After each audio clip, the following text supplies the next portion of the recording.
Hi everyone, hope you are doing well from wherever you're watching this channel, depending on your time zone.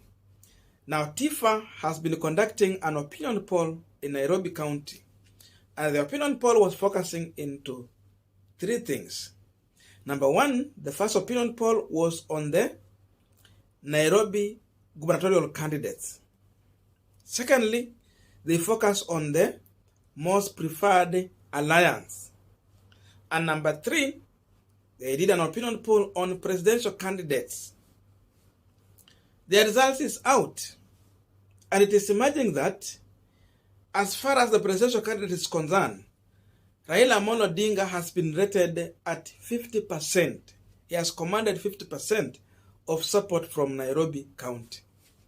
Secondly, William Ruto is coming number 2, almost half what Raila Odinga has got in that opinion poll. William Ruto has 25%. And number 3, Wajackoyah is coming out with the 7%. And lastly, 30% are undecided. Now, if you come to the governor, Sakaja is commanding 40%, Polycarp Igathe is following 32%, undecided is standing at 28%, huge number undecided. Now, when you come to political parties, the most preferable one, it is Azimio la Umoja commanding 46%. Watu wa Nairobi wamependa Azimio. And then Kenya Kwanza is also another half, Azimio, commanding 24%. But undecided is a big number, 30%. So that is the summary of the Tifa opinion poll in Nairobi.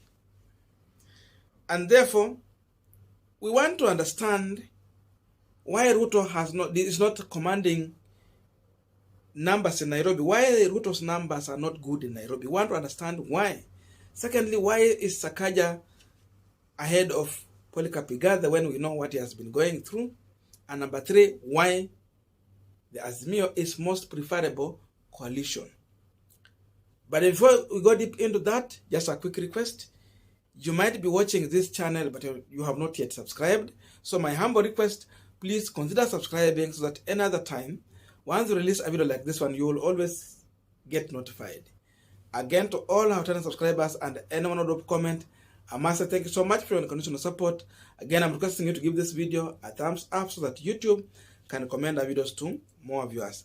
And to those subscribers who have not turned on the notification bell, this is just another reminder. Please turn on the notification bell so that you will always get notified timely. Back to our discussion. Let us start with the issue of the presidential race. Now, why Nairobi? Nairobi will always determine who becomes the president. Remember, Nairobi is cosmopolitan. Nairobi has all the tribes in Kenya. Even those small ones, they have someone in Nairobi. And therefore, the way Nairobi vote, it will determine how the vote is going, what pattern is going to go in this country. That is the reason why Nairobi matters a lot as far as the election is concerned. So when you see someone winning Nairobi, just no possibility of this person becoming a president is there. And that's why Raila was leading in Nairobi. Lakini mnajua mambo ilifanyika. And that was explaining what the Luyas, Luos, Kalenjin, Kikuyus, all those other tribe Kambas are going to vote. That's why you have to put more focus on what people of Nairobi are saying.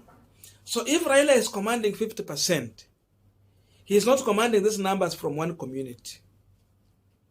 It is cutting across. So it tells you that when Raila is commanding Nairobi, possibilities of him even winning more votes in other areas, regions in this country is there. Because Nairobi is embracing him with 50%. And the 25% of William Ruto is a threat. It is a threat. Because if you don't have numbers in Nairobi, how are you going to lead?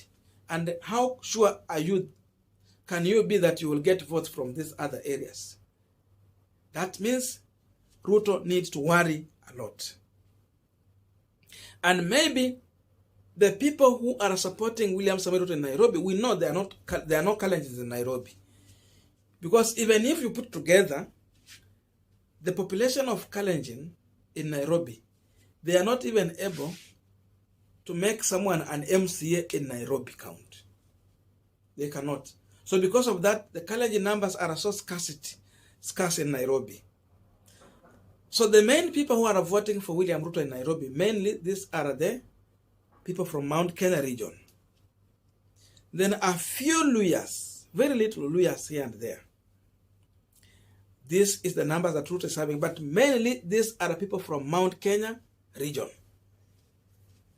So Ruto should be worried on this number. Secondly, Wajackoyah is commanding 7%. 7% should be a worry to William Samoei Ruto. To some extent, even Raila Odinga. You know, Mudavadi in 2013, he got 1 point something there, 1 point something percent in total casted votes. But Wajackoyah has been commanding 10, 7. These people should be careful about Wajackoyah. He can cause a runoff. But again, the person who should be more worried, it is William Ruto. Because we know where Wajackoyah support is coming from. Now, why Sakaja with 40%? Sakaja is having 40% because largely Sakaja has been facing problems in Nairobi. And you know Kenyans, the more you get problems, the more you attract their numbers. That's why Sakaja was able even to present himself to the DCI when even DCI had not officially communicated to him. If anyone tried to attempt arresting Sakaja, that's how you are raising his profile. So the problems of the academic credentials around Sakaja, if people think that this is the issue that they are going to use to pin him down, they should be aware that Sonko was voted for, despite the fact that Kidero academically was standing a better chance. Baba Yao, without any paper, was voted for, despite the fact that there were other opponents with good credentials to get that seat. So the issue of academic papers, if Sakaja will be allowed to run, it should not be something that Polycarp Igathe will put his focus and campaign on. He should go back on ground, re-strategize. The more problems Sakaja will face, the more he will become popular. And because of this, if Sakaja will be allowed on ballot, then those who are trying to frustrate him using the state, they should stop because they are raising his profile. That is my thinking. But again, we have a big number of undecided voters, 28%. They're not sure where they're going to vote. So this is where Sakaja and the Polycarp Igathe should put their focus more. Because this will be the determining people in this election. It will depend how someone is going to package himself and appeal to these people. Then that will determine who is going to get that votes. Polycarp Igathe, mainly he has numbers from the Kamba, because he has a running mate from Kamba community. We have some Kikuyu who are saying that we are going to stand with one of our own. So they will vote for Polycarp Igathe. Then we have Luos, because of Baba, they will vote for Polycarp Igathe. Sakaja has brought himself as a Luya. We have people who are saying ni Sabaoti ama nini. We know one of his parents ni Mluya. Sijui, lakini watu wanasema hivyo, going with suggestions. But Sakaja mainly, he has been come out as a Luya. Amejibeba kama Mluya. He has assimilated with the Luyas. And because of that, he has been accepted much more with the Luya community. So Luyas are the one giving Sakaja that percentage. Secondly, the people in Nairobi who are supporting William Samoei Ruto, the Kikuyu community who are supporting William Ruto, are also for Sakaja. Then some few people here and there who are believing in Sakaja leadership because he has been serving as a senator. Remember, Polycarp Igathe is not more of a politician. Igathe is not more of a politician. But Sakaja is a politician. So whoever needs to help Polycarp Igathe more is his running mate. He should come out as more of a politician.